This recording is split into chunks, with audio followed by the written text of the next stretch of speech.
Hi, and welcome to another episode of the MakerSource Podcast. I, as always, am Bob Merriman here from MakerSource. Joining me today is Jeff Burns with MarketJoy. Jeff, thank you for being here. Thank you, Bob. Good to be here. So I was wondering if you could just tell us a little bit about yourself and MarketJoy. Sure, absolutely. MarketJoy is, I call it a business development company. I know in the classic tradition of companies that go out and do all things lead generation, list building, market research, appointment setting. It's that style of company. And I'm actually a past customer. So I about 12 months ago, I was working with this company, and I do business development consulting myself. So I was working with a lot of entrepreneurial, small startup-sized companies, and came across this company and started working with them, and really got a good sense of quality. They had let's say a heightened self-awareness, a heightened sense of awareness of what their role was. Not just giving you leads, not just giving you contacts, but really understanding the value of the program and the ROI. So we started this project called MarketJoy now about a year ago, and we've hit the ground running. It has that goal to help companies connect with their prospect market, to target market, and to either expand visibility to their database or their target market, or take them in a new direction, and then at once not only build a qualified list of people that they can ultimately market to and reach out to, but also simultaneously conduct outreach as we're going. So it's kind of two efforts in one. We'll not only build the list, but we'll reach out to the list and at the same time and give you early feedback. So it's kind of a win-win. You get some quick introductions. We find that low-hanging fruit, so to speak. And that's basically what we do. We do it for mostly smaller companies, although we've done some medium and actually some really very large billion-dollar companies. But mostly we're on the smaller startup type companies to mid-range, in a wide variety of industries. That's really interesting. So you mentioned that not only are you building the list, but you're actually doing some outreach as well. And I think that's something that really sets you apart in the space. And I was wondering if you could just kind of talk about, sort of where that came from, and then sort of how you have seen an increase in results because of, not just building sort of a cold list, but then actually doing some outreach to make sure that it's an engaged list. Yeah, absolutely. It came about organically. It came about by working with prospects, working with our customers, and taking sort of a superset of all of the questions and all of the needs that they had when they would come to us, and each would say something different. They would say, we're opening up a new territory, or we have a new product that's coming out, or we have salespeople who are doing a good job but not a great job. We need to inject some growth. And they would come to us with sort of the left-hand problem and the right-hand problem. Which one can you do? And really, they need both. They would say, we have a list. Our salespeople are reaching out to them. We're getting this many leads, this many conversations every month or every quarter, and it's getting us this far. Can you build us a better list? And we'd say, well, sure. Well, we can do that, but you're going to crank it through the same business development engine that you have that's yielding so-and-so results, right? Other companies would say the opposite. Well, no, the list is great. All we need is, the outreach. We don't have the time or energy to do the outreach. Say, fine, we can do that as well. And then we would look closely at the list and say, well, these are interrelated problems. It's not just a matter of outreach, but the people they think are the right people just aren't. And there are all kinds of reasons why that is. So these two halves really work together. That ultimately what companies are asking for is, can you find more business for me? Can you connect me with more customers? At the end of the day, that's what everyone wants. And rather than come to us and say, can you help me with this building block or that piece or that, that tool? Can you just help me solve my business problem? And that's what MarketJoy decided to do, is just to say, okay, we'll go out. We know that you might have a list. We'll help you strengthen the quality of that list, and we'll help you grow that list at the same time, and we'll do some outreach, because ultimately this is what you're looking for. You need business, and if we can find you that business, of course, we're delivering ROI, and then it comes full circle, and you understand that we're delivering as a lead stream for you, and you continue to work with us. So it's a win for all around. That's terrific. And as a startup co-founder myself, it's also really refreshing to hear about this sort of coming about from engagement with customers and receiving feedback, because it seems like, especially in kind of the business development and marketing space, more and more we're seeing kind of stagnation, in the sense that they say, okay, well, you do social media, you do these paid ads because that's just what you do. And if it's not working, it's because you're not spending enough. And so to hear you talking about different approaches and engaging and really tailoring that is really unique.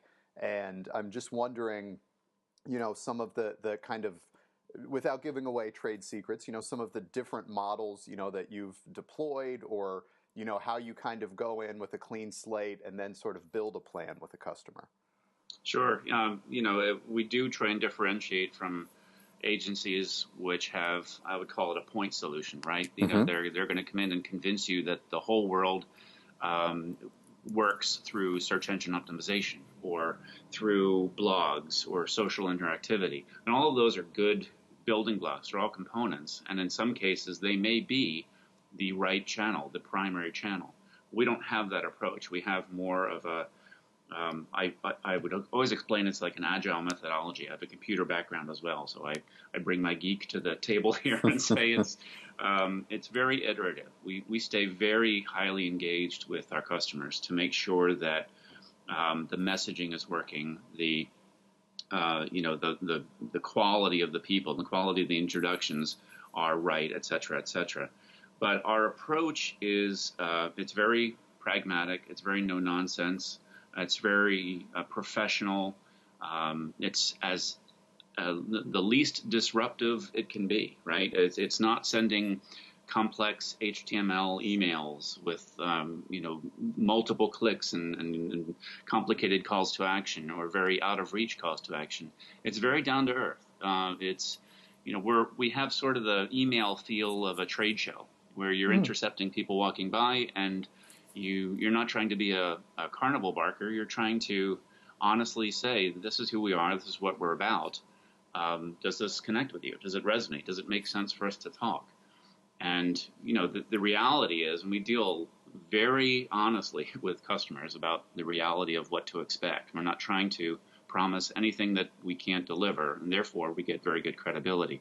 But the reality is, if you took any room of 100 people that could be potential prospects, doesn't matter what you're selling, you can divide that room into 3 or 4 groups of people. One group will absolutely not be interested in your product at all. One group will be sort of on the fence and sort of, let's say, an educational, this is interesting, I'd like to learn more about it, we're not really ready for it. And then a third group of whatever size is saying, my boss just told me about this, or he or she is saying, we should be looking into it, or this looks like something that can contribute. We just recently were burned by, some similar, by a competitor taking over some market. There's some sense of urgency. There's some recent catalyst usually that has them saying, I'm kind of in the frame of mind where it makes sense for me to look at a company with your offering. That's who we're looking for. So if you combine the sort of no-nonsense approach, disruptive, polite, etc., with a focus on trying to find people who are actively in that cycle, that's really our goal. Interesting.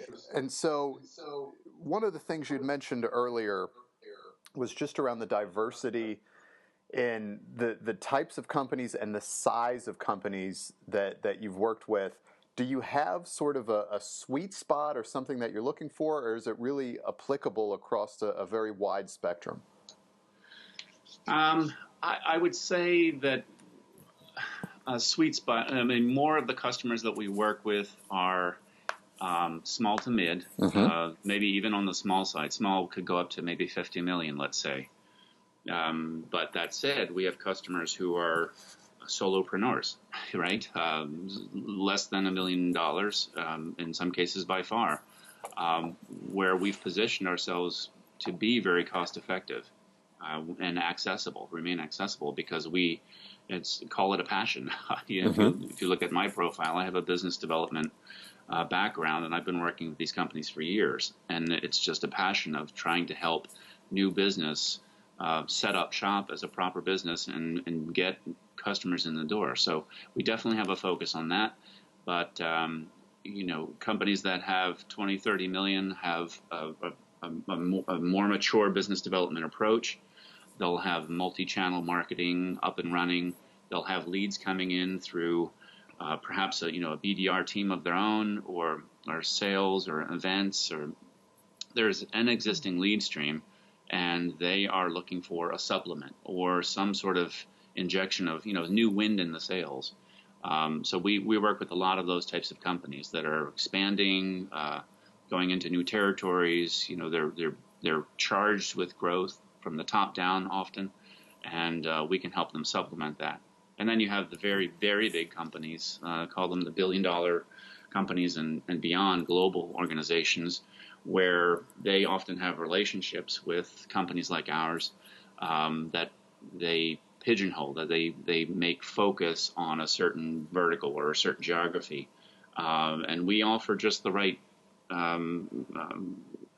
array of differentiators for it to make sense for them to slot us in place, and we have very good traction there. So I hate to say we're all things to all people, because nobody believes that when you say that. But we do have experience across the spectrum, at least in terms of revenue side. I would say the sweet spot is probably less than 50 million, all the way down to very, very small. So if I can connect the dots on the just initial part of the conversation so far, it sounds like the solopreneur, the small startup, the small team, could engage with MarketJoy and become the $30 to $50 million company by growing the business, by finding the leads, by getting in front of the customers. So that's very true. That's a good thing. When I describe it, I often explain that you should think of it as a volume knob. There for you to be able to turn up to the extent you can tolerate the noise, and the noise being the price point and the influx of volume. If you think back a few years ago, there was a great commercial, Super Bowl commercial, where a team of I'll show my age, but .comers were sitting around a screen, right? I don't know if you remember this commercial. They were all sitting around a screen, and the first few leads ticked across the screen, and everyone started clapping, and then more leads came in, and everyone started cheering and high-fiving.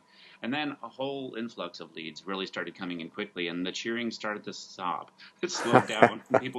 They started to worry about, well, how do we handle too much? And that's a real world problem for solopreneurs, for smaller companies. And that's one of the things that we are aware of and are sensitive to. So you can turn MarketJoy on and off at will. There aren't long-term contracts. You can do it a month at a time if you need to, which really plays into the hands and the needs of that community of businesses. Sure, I think that's great, and it's a tremendous point that I hope really resonates with anyone who's listening. That it is a service that you can control. Because to your point, I think some places have sort of this one-size-fits-all approach, where once you flip the switch, the action has been taken, and there's no really undoing that. And so having the ability to customize is very important. And one question I would ask is just sort of what advice you would have for anyone who's listening that maybe got involved with a company in the same field as MarketJoy, but maybe was not as results driven, didn't have the process in place, didn't have the same resources, the same expertise, and had a bad experience. and is now sort of gun shy about pulling the trigger again, what sets MarketJoy apart, and what would you say to kind of those people that say, hey, I tried this once and it didn't go so well for us? Yeah, absolutely. Well, I would first tell them that I talk to people who have been through that experience on a regular basis. And what I tell them is, I can explain, and you can look at the website, and you can read case studies, and you can talk to customers all day long, and you can get a sense that MarketJoy is, in fact, about quality and is delivering change for the companies that we work with. But the proof is really going to be whether we can deliver for you. At the end of the day, you need to kick the tires. You need to take us for a test drive. And that's the only way that, that's the final brick in the wall, let's say, that's going to convince you to say, yeah, this is the right formula.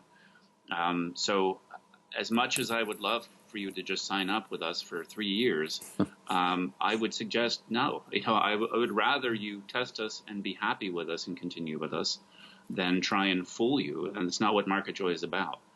So we suggest, you can try it out for a month with no further commitment. And after a month, we'll deliver, X thousand contacts to you and the results of reaching out to them and all of the contact information. And you can go on your way from that point on with minimal risk on your part. Mm-hmm. But I say also to them, we've wrapped this concept, this lead generation concept, with best practices that are fully aware of the needs of these companies. So once you start working with us, you are engaged in a process that captures your goals, your needs, the profile that you want to go after.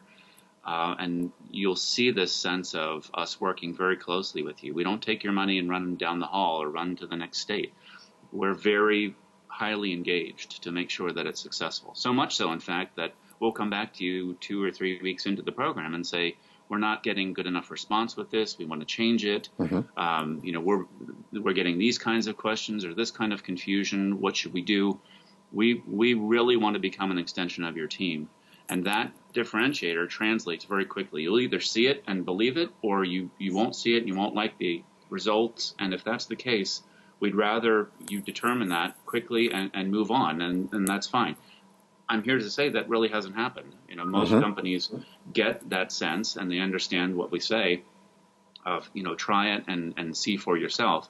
That's really the best way. And that's, in a month or two, you get it. And usually we've already contributed to your pipeline. So it's a no-brainer, let's say, to continue. That's great. That's great. And I think it really helps companies see how the benefit is immediately available. And before we say goodbye here today, I have sort of a favorite last question, because my experience with startups is that they can hear the information, they can listen to the episode, but really until we sort of connect it to how it impacts them or why it matters to them, we don't really get the kind of that light bulb moment. So I was wondering if you had, kind of a story or example from a customer that you had worked with that maybe came to you guys a little bit too late, that was saying, there are no customers or we're almost out of money. And had they just engaged with you sooner, it could have solved them a lot of stress and concern over budget, and just kind of a real life example of someone that you worked with and just thought, gosh, why didn't you guys just call us 4 months ago and then everything would have been fine? Yes. Yes, I can share an example. There was a manufacturing company we worked with this past spring that produces an audio equipment mm-hmm. for a niche industry. And they'd been in business for, I think, 4 years or so, venture-backed, handful of people, very, very good product, very high-quality product, good demand for the product. They have had several false starts, let's say, in business development, having various people with different levels of expertise in charge of that section of the company, had tried different channels, events, and outreach, and email, and social, and so forth, and they get result X, right? And so they'll they were they were kind of struggling and wondering whether is it a problem with the product, is it a problem with the market, what is the issue here? And they were, just as you say, really in the last few months of decision time. It was in the air when we started working with this company. Things were quite serious, and we went in and sort of did a 360 and said, no, tell us what's working, tell us what's not working, tell us what you've done, what are your goals, who are you going after, and give us everything that, give us a sense of what you've been doing to do the outreach and the reception and so forth. And we will roll up our sleeves and get right to work here. There's no time to waste. And frankly, we do this with every company, but it was the right message for them to hear and understand that we are no nonsense, So we got their market, we got their target market, in fact, their database, and they'd been marketing to that database for 4 years, remember. So they have, a certain amount of traction already. So we took that database and turned our machine on, and we said, we're going, and it was in the United States. And within 1 month, we got them 31 leads, 31 leads that went right into their pipeline. They said, we have never had this much traction this fast. We are sending out demonstration systems. We are having conversations that we dreamed of having. And I'm not exaggerating here. Mm-hmm. This is literally what they said to us. We flood-filled their pipeline. Now, that's a great story because it's fun to tell a story like that. It would be better to be able to say we did this 12 months earlier when they had more reaction time and more confidence and more structure around them and so forth. But it was a great example of a company that said, wow, this is fantastic. And it was sort of a game-changing moment for them. So that is possible. And it's just an interesting point. It doesn't matter if you've been reaching out to market, another company reaching out for 6 years, and they kind of look suspiciously at you like, there's no more opportunity in here. Mm-hmm. And time and again, we are able to find it. So it's a great day for us when we're able to help a company like the one I mentioned earlier, to help them connect with the market and inform their decision making as to what to do next with the company. That there is in fact a market and there's demand, and MarketJoy helped show that to you. Yeah, that's terrific, and it really drives home the point of that there's a lot of art to the process, and that there's certainly science involved, and I'm sure you have metrics and analytics, but there's an artistic factor as well to finding the gold that still exists in these streams that have already been mined to death, and being able to go in there and uncover this. And I think especially early on for companies when money is tight, they assume that there's the ROI isn't there. And what I really hope folks get out of this episode today is that this is where the revenue comes from to sort of keep the lights on and finding those customers. And it sounds like MarketJoy is certainly a company and a service that can help get there. So Jeff, thank you so much for your time today. I appreciate you being here. Sure. Thank you very much, Bob. It's been a pleasure. And so one more last plug. If you found the podcast, MakerSource, go into the community, look up MarketJoy's profile, very customer-centric approach, and they can help you find those leads and those customers that today you might be struggling to find, or just need help finding extra to keep it going or really ramp up. So one more time, thank you to Jeff. Everybody, thank you for listening. Until next time.